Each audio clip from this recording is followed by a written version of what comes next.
This took place 2 years ago, and I can still recall every moment in almost perfect detail. It was nearing the end of school. Everyone was on their way to their last period, which for me was history, a class that I not only wasn't good at, but I also disliked the teacher, and at that point I honestly had no motivation of even showing up. So, ultimately, I decided to ditch and hide out in one of the bathroom stalls located near the very back of the school. Almost no one went back there, so I figured no one would find out anyway. I was in the furthest back stall, playing some game on my phone, when the ear-deafening sound of the principal coming over the intercom made me jump. Lockdown, lockdown. This is an emergency alert. Please follow lockdown procedures. Go into the nearest room or building, lock the door, and turn off all lights. It was a lockdown announcement, though I honestly didn't pay it any attention, considering they were all practice, and so I just continued to sit there in the stall and wait. But just then, all the lights to the building seemingly shut off all at once.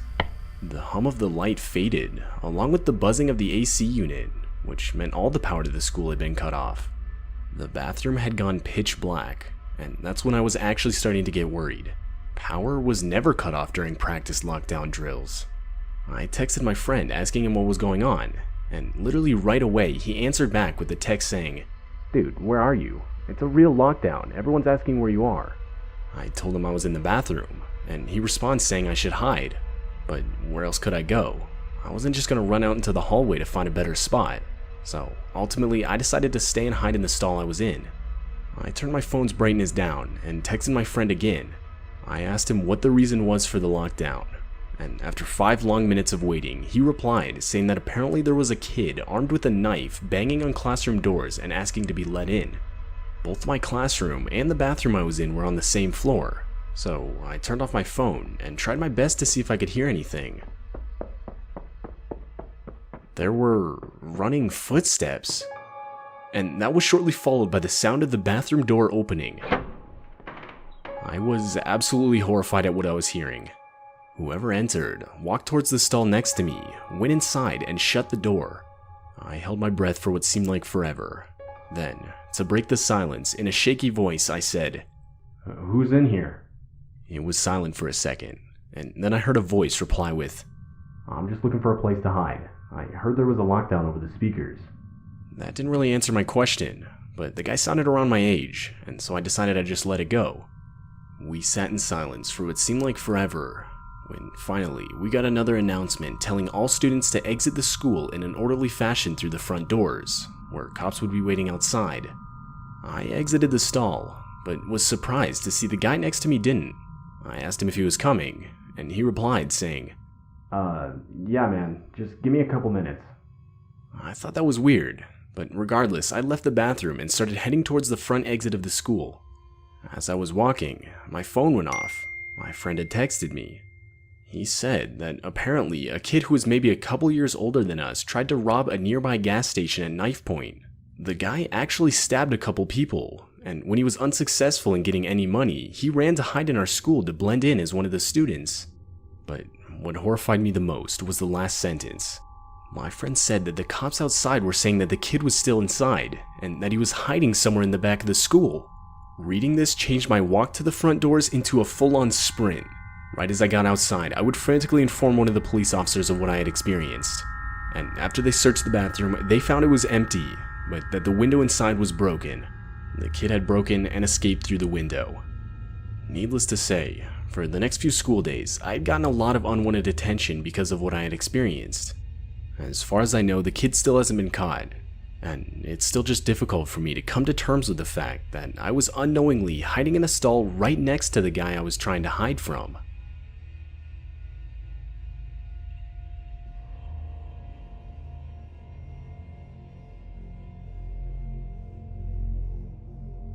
I somewhat recently got my first real job as a teacher at a public elementary school in a nearby neighborhood. It was the first school year I was teaching, and at this point it was only September, so needless to say, I was still learning the ropes. It was honestly pretty stressful. I teach a first grade class of around 20 kids, so you can imagine how chaotic it would get at times, especially with my lack of experience. I remember one day, I was in the middle of assigning the kids a worksheet for spelling simple words, when the principal's voice came over the school's loudspeaker and ordered a lockdown. Now, being a new teacher, I wasn't yet informed of when the school had practiced lockdown drills around the year. Therefore, I had no idea if this was a drill or not. But I knew either way I had to follow protocol. I turned off the room's lights, locked the doors and windows, and had the kids sit against the walls out of sight. I'd say maybe 5 minutes passed of complete silence when I could faintly start to hear doors being banged on down the hall.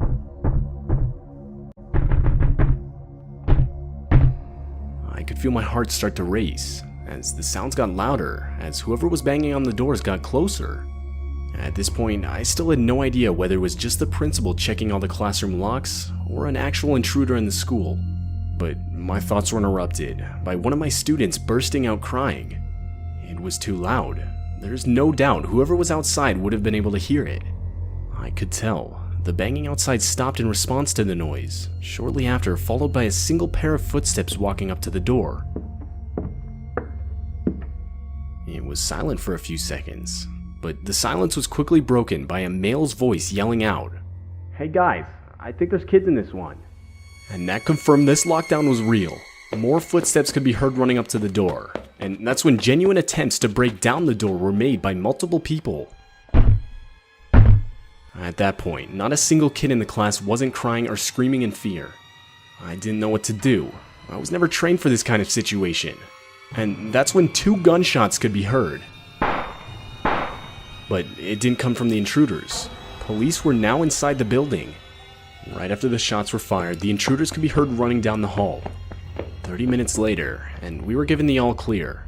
It turns out the intruders were 3 local high school students. They were eventually caught, but when asked why they did it, they would say close to nothing. Although, one of the kids claimed it was a bet, but personally I don't believe that for a second. No bet is worth going to court over and even possibly losing your freedom. I firmly believe they had much worse intentions. Although most likely traumatized, luckily no one was physically hurt. The shots that were fired by the police were claimed to have been warning shots and were aimed directly into the ground. It's been 2 years since this all happened, and I still teach first grade at the same school and even in the same classroom. And to this day, those bullet holes can still be seen in the school's hallway.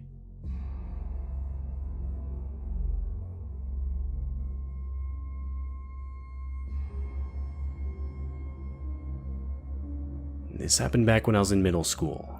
Technically, it was actually my last day in middle school. It was late May, and for our last day, our school would do a sort of field day where the whole school would play a bunch of games to celebrate the end of the school year.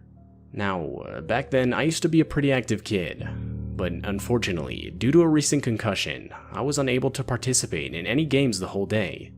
I was pretty disappointed, yeah, though I did bring my DS and quickly opted to just sit inside one of the classrooms and play that. There wasn't really anything else I could do. None of the teachers seemed to mind, so there I was, all by myself in the classroom for my science class playing my DS, all the while the other kids got to play games in the school's gymnasium. It was a weird feeling being in that classroom alone. I don't really know how to explain it. Up until that point, I don't think I'd ever been in a classroom completely alone. Something that needs to be mentioned is that the teachers that weren't watching the kids in the gymnasium were in a room across the hall having meetings. I'd say I was playing on my DS for not even an hour when my English teacher, Miss Allen, rushed up to the classroom's door and closed it from the outside. She didn't say anything to me, so I figured she just wanted to make sure I couldn't hear whatever the teachers were talking about across the hall. Forgetting about it, I went back to playing my DS.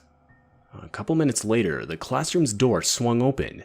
I expected to see one of the teachers coming in to check on me, but no, a man I'd never seen before walked into the room and closed the door behind him. The guy had to have at least been in his 50s, and so I just assumed it was some kid's dad. It wasn't unusual for parents to come into the school to bring a student their lunch, so I asked if he was looking for someone. He replied with no, in a tone that seemed almost offended that I would even ask that question. Before I could say anything else, the guy started walking towards me. I asked him what he was doing, and that's when he lifted up his shirt, revealing a handgun on his waistband. He followed it up by saying, "Look, kid, I'm gonna need you to come with me, or I'm gonna kill you." The guy said it in the most carefree tone I had ever heard, and that along with the fact that I'd never even seen a gun in person before instantly overwhelmed me with pure fear. Before I could fully comprehend the danger of the situation I was in, the guy firmly grabbed my wrist and started pulling me towards the classroom door. But before we got into the hallway, the deafening sound of our school's lockdown alarm started going off. This was followed by the guy instantly letting go of my wrist and making a run for it down the hall and through a back exit. I stood there in shock for a second, but ultimately went back inside the classroom. I'm not sure how much time had passed when Miss Allen came back into the room and told me that she didn't want to scare me, but that there had been an intruder inside the building and a lockdown which now was over had taken place. I would tell her about the man, and instantly she brought me to a police officer who was already on the premises to explain what I had experienced.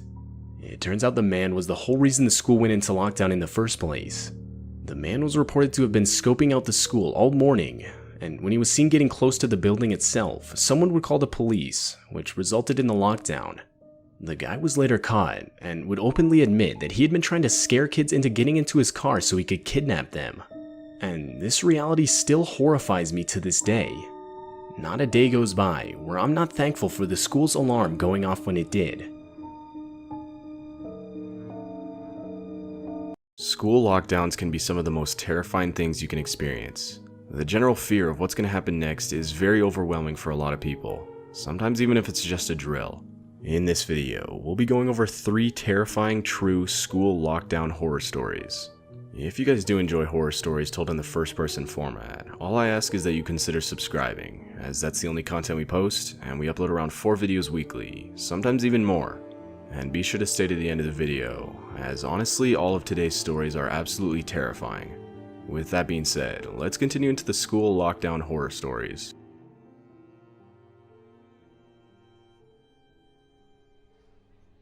It was a completely normal, boring school day.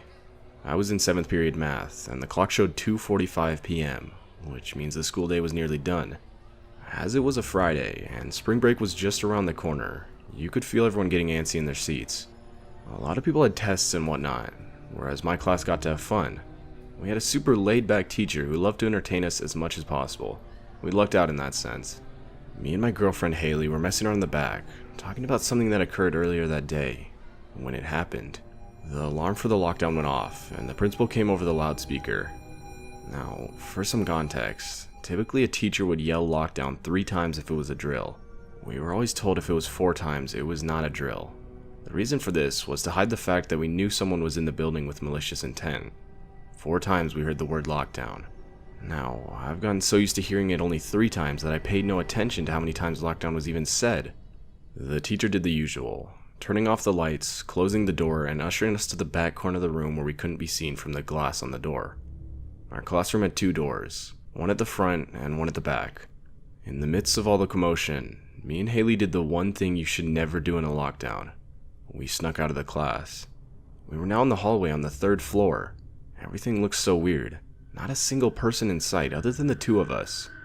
A sort of humming noise came from the walls, indicating the school had cut all the power. I thought this was weird, as I thought it was only a drill. "Hey, why would they cut off the power if it's just a drill?" I asked. This was when we really started to question if it was actually a drill or not. But with us being stupid teenagers, we brushed it off as nothing. We continued roaming the halls when we started to hear a sound.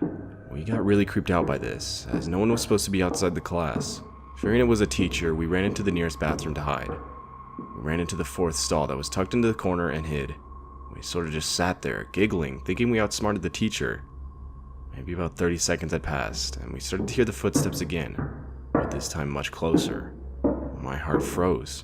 We could tell it was right outside the door. At this point, we were sure we'd been caught. We kept as quiet and as still as possible, hoping not to make a sound. It was really weird though. The person outside hadn't come in yet, but they hadn't left either.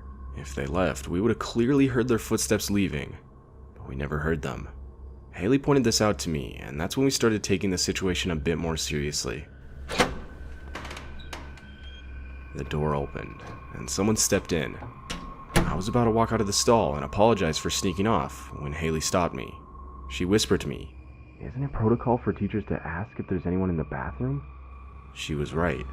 This wasn't normal teacher behavior, and that's when the heart-dropping realization hit us. Whoever was in the bathroom with us wasn't a teacher. While contemplating what to do, the silence was broken. "I know you're in there." My heart dropped as the person said that. The voice was younger, and it obviously wasn't a teacher. We were practically crying at this point, unable to hold it back. The guy was now directly in front of the stall door. He started pounding on the door and screaming like a madman.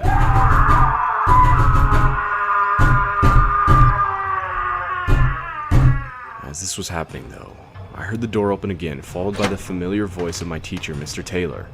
Hey, what the hell are you doing? I heard a scuffle outside, and I immediately rushed to aid my teacher. Eventually we got the guy held down and the cops were called. Apparently, the man was an escapee from a mental asylum near the school, and thankfully, no one got hurt.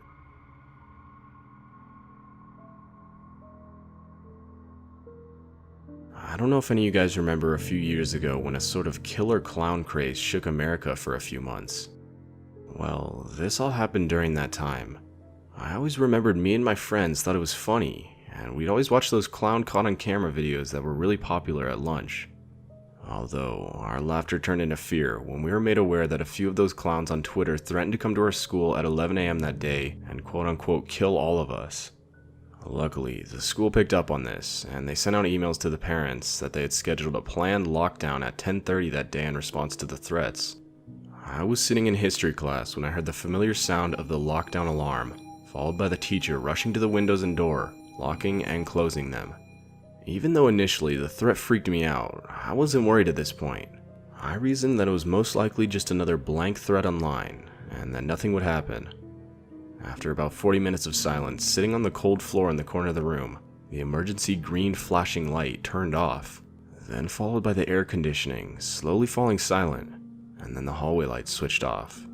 The school had cut the power, but why though? At this point, me and my classmates were staring at each other. We all knew that something real was going on, as the school never cut off the power unless something serious was happening. After 10 minutes or so, we could all hear a faint banging noise from down the corridor, shortly followed by heavy and fast footsteps. Someone was running down the hallway. They started banging on the lockers and screaming.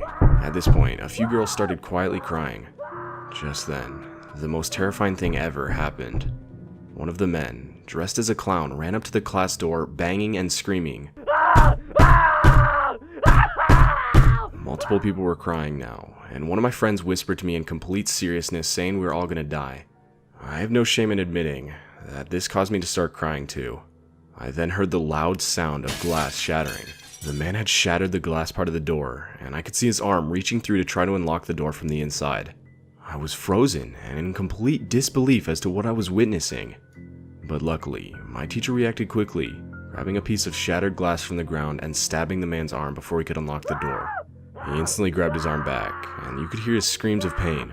He then quickly stepped away from the door, and his screams slowly faded down the corridor. After another 2 hours, the principal came on the loudspeaker, explaining everything. He said that just after 11, 2 men walked into the school, one holding a kitchen knife. They ran around the school, threatening to kill students and trying to break into classrooms.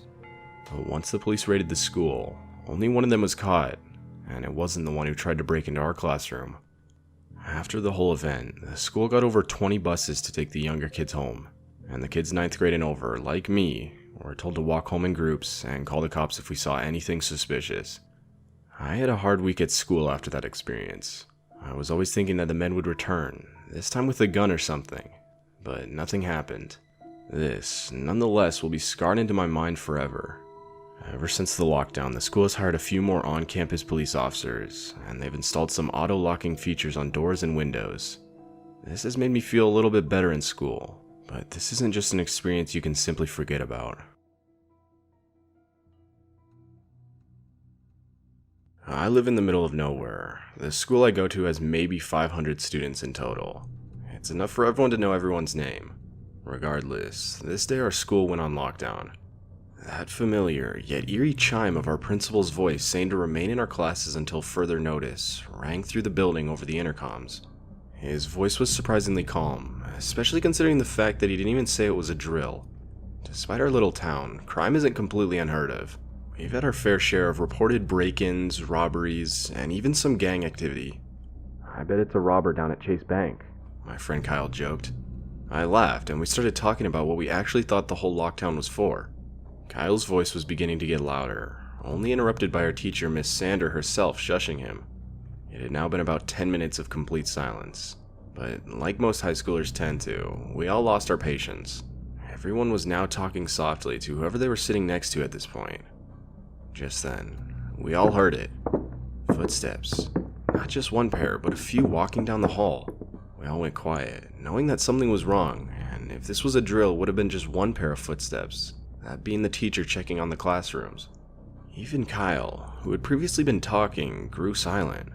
Miss Sander moved slowly to the doorway, peering out from behind a corner. The heaviness in the air was suffocating.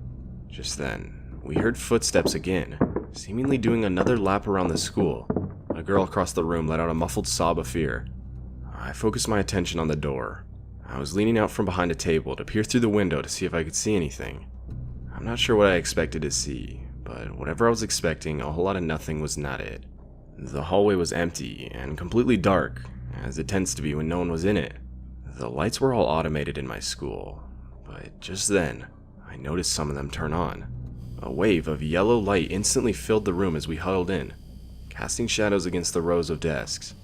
Someone somewhere tried to calm the crying girl, but I could hear their own murmured voice waver. I was still looking through the door's window from a distance at this point.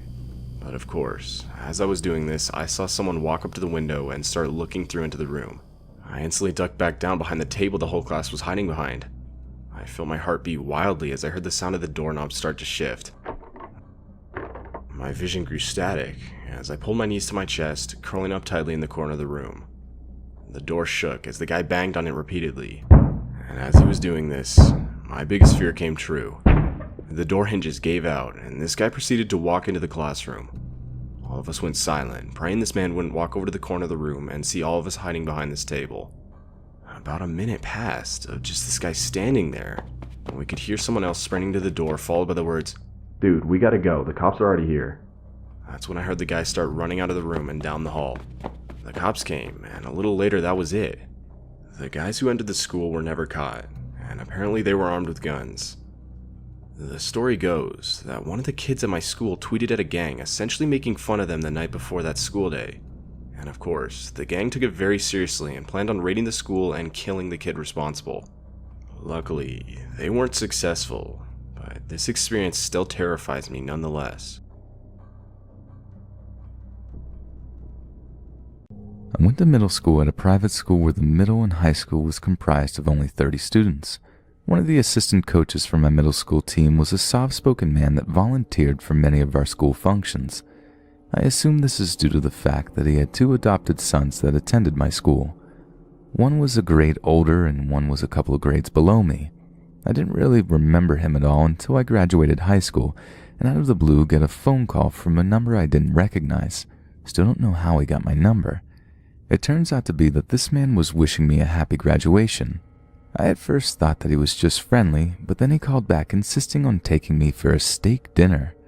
I tried to politely decline, but he began texting me and calling me nonstop. This made me really uncomfortable, and so I sternly requested he leave me be. A couple of years later, I am a sophomore in college and I received this email. Dear me, I shall try one last time, though not to bother, but to seek a friendship that I can feel can work and benefit us both. It seems that most people pass through their lives and leave a vacant mark, soon to be forgotten, or, if thought of, just a passing blip that does not linger. However then, there are those who leave their mark as if to say, I am somebody of value, I want to make a difference. I'm not sure where or how I so tragically messed up in trying to recapture a friendship that I felt important. Not wanting anything more or anything less, but a friendship of value and a meaning that would be of importance to 2 lives.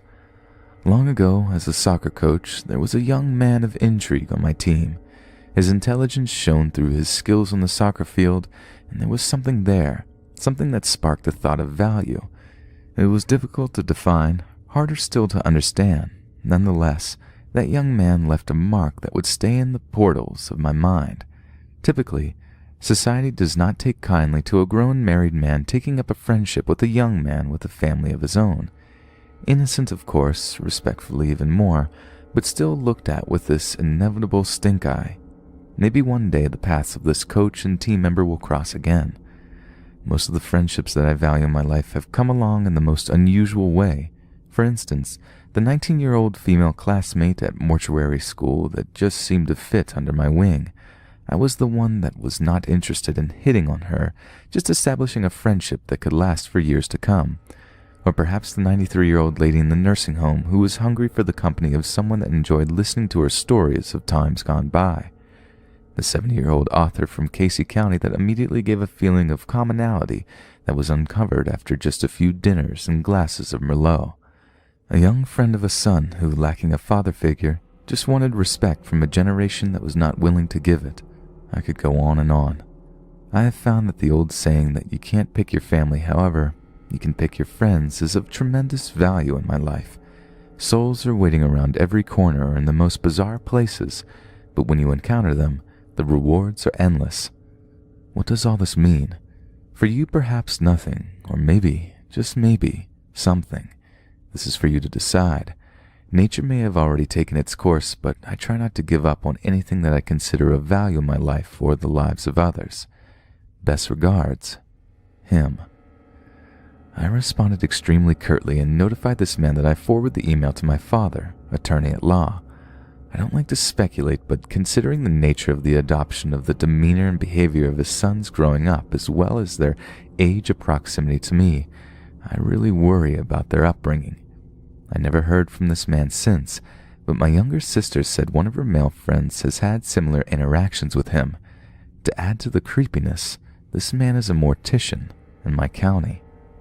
I would like to add a bit more context to this story. I would receive multiple voicemails a day of this man telling me things like, I want to take you out to a big steak dinner. Anything you want. We can even share some wine at my house before, or I don't know what I'm doing wrong and why you were pushing me away. I think we can truly get along great. Now, I agree. At first I thought this man was simply reaching out to me in a friendly manner, but the persistence after being nicely turned down is what raised red flags. After starting college, I received a new phone number as well as a new email address. Not for this reason, but because I got my own phone plan and started university with a new email. My second year here, he tracked down both informations again. This is when he sent this letter as well as started the calls again. It was only after telling the man that I forwarded his email to my father, who happened to be an attorney, that he left me alone. A few months later, the county prosecutor contacted me requesting information. When I recalled this story, I did a quick Google search of his email and name and found at least 2 obituaries of 14 and 15-year-old boys that live in different states from him, where he posts on the online funeral page expressing condolences. I won't add his exact wording or the sites because I don't want to reveal his identity, but both were identical and went something like this. Parents, may God give you strength. I feel like I have gotten to know your son through the Facebook posts and messages we have shared, and have grown to love him and have plenty of respect for him. My heart is aching. I love you. Insert son's name. It is speculative, but it sounds as if he doesn't personally know these boys, and the similar wording he uses to the letter he sent me further raises red flags. And lastly, I want to reiterate that I barely knew this man. We never had an opportunity to be alone and develop some bond that he refers to. He was the assistant coach for my middle school soccer team. I rarely even made it on the field, as I was in the 6th grade and it was a middle school team. It was not as if he was some teacher I saw every day, and I sincerely left an impression on him. I didn't even remember he existed until the calls and emails started.